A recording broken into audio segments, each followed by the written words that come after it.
Hi, this is Jackie Nicoll with Long & Foster. Thanks for joining me today. Today I'm going to be talking about fire safety in our homes and in connection with Maryland's smoke alarm law. Before I get started, I just want to take a minute to tell you a brief description of myself and tell you why I'm doing this video. So I've been with Long & Foster since 2010, and I used to practice law, and for a period of time I stayed home with my children, went back to work, and I've never looked back since. I love what I do. I'm doing this video for two reasons. One is personal and one is professional. On a personal level, I've been learning through the help of a podcast called Fear Boss that fear just stops us in our tracks, immobilizes us, as does perfectionism. And I can certainly account towards that because I have done a few videos, and I did them last year, and they're all still sitting on my camera roll because they were not perfect, I guess. I don't know. Whatever the reason was, I decided not to post them. So I decided to go in head first, jump in and just do this. And I'm looking at my phone and I just got a text message, so I hope that you guys didn't see that. This is my first live video, so I'm learning. Please bear with me. But that's why I'm doing it live, because I know myself, I would have just put it on the camera roll. The second reason why I'm doing this is professional reasons, and obviously I help people buy homes and sell homes, and I truly love what I do. There's another message. Stop texting. And so I love when I work with a first-time home buyer and I get to go through the process with them of finding that home, learning about what they're looking for, and then to see the joy and excitement and pride that they have on their face when they get that set of keys to open their front door for the very first time. It's just a really remarkable thing to witness. I love helping this seller who's lived in their home for 30 plus years and have created a slew of memories in that home, celebrated birthdays and anniversaries, raised their children, and you can only imagine the emotion that goes with that when they go to sell their home. And of course there's everything in between that. And I truly cherish my job. I find it very meaningful and satisfying.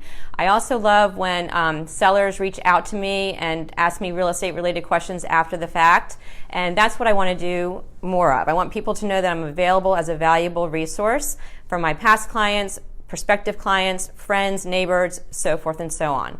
So in order to accomplish that goal, I've decided to do these videos, and my 2020 goal is to do one video each month. So I'm holding myself accountable, and as I'm learning also that our repeated actions, our repeated habits help to form our identities. And if you'd like to learn more about that, I highly recommend the book called Atomic Habits.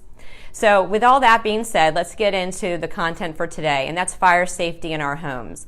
I come across this a lot because when I help sellers, sell their home, they must be in compliance with Maryland's smoke alarm law. And that alarm was enacted by Maryland, or started to be enforced by Maryland in January 2018. So the whole purpose of the law is to help reduce fire fatalities and injuries. And Maryland did a study, and half of the smoke-related injuries and fire-related deaths are caused by battery-operated alarms that no longer have their 9-volt battery in them.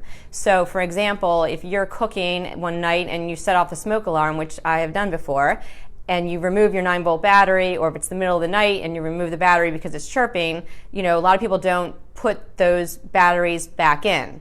So oh my gosh, these text messages are driving me crazy.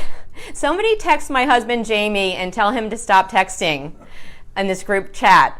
So anyways, that is why Maryland is putting this law into effect, to avoid those problems. So there are three parts to this law, and the first part pertains to battery-operated smoke detectors, the second part pertains to hardwired smoke detectors, and the third part pertains to where those smoke detectors are located in your home. So if you currently have 9-volt battery-operated smoke detectors, then you must replace those with 10-year sealed battery-operated smoke detectors. So these new smoke detectors have a sealed battery, so you're no longer required to change the batteries. They last for 10 years, and in fact, they come with a hush button. So if you do, generate smoke in the kitchen while you're cooking, for example, and you need to temporarily silence it, you can hush it. So that is the law with regard to battery-operated smoke detectors. If you have hardwired smoke detectors in your home and they are more than 10 years old, then you need to replace them with new hardwired smoke detectors. And the reason why it's the 10-year thing is because the effectiveness of smoke detectors starts to diminish after a 10-year period.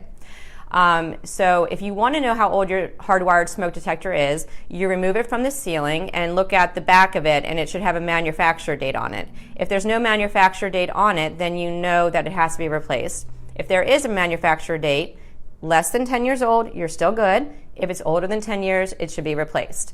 And it's just important to know hardwired replaced by hardwired, okay? And it can have a battery backup. And by the way, I should have said that all of these can have the carbon monoxide function as well. That's fine. And then in terms of where these smoke detectors need to be located, they should be on each level of your home. And right now, for example, I'm working with a seller who has a hardwired on the upper level, the main level, but nothing in the lower level. So he is required to install a 10-year sealed battery operated smoke detector on the lower level. The law is not requiring him to install another hardwired.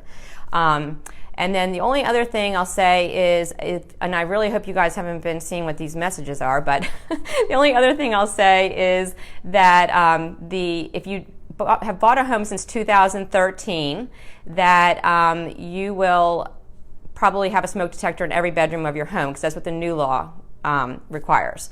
If you are doing a remodeling project, then you will, depending upon the level of renovation that you're doing, you may also be required to put a smoke detector in every bedroom in your home. So that's something you can talk about with your licensed contractor. And what I'm going to do is I'm going to post this flyer in the comments below, and you can refer to it, but it's a summary that the Maryland Association of Realtors has created. It's quite handy. That describes the law, which I just went over for you. And obviously, if you have questions, comments, suggestions for future topics, please let me know. And I look forward to doing another one of these. Hopefully it'll go a little more smoothly. Have a great rest of your day. Yeah, right there. Bye.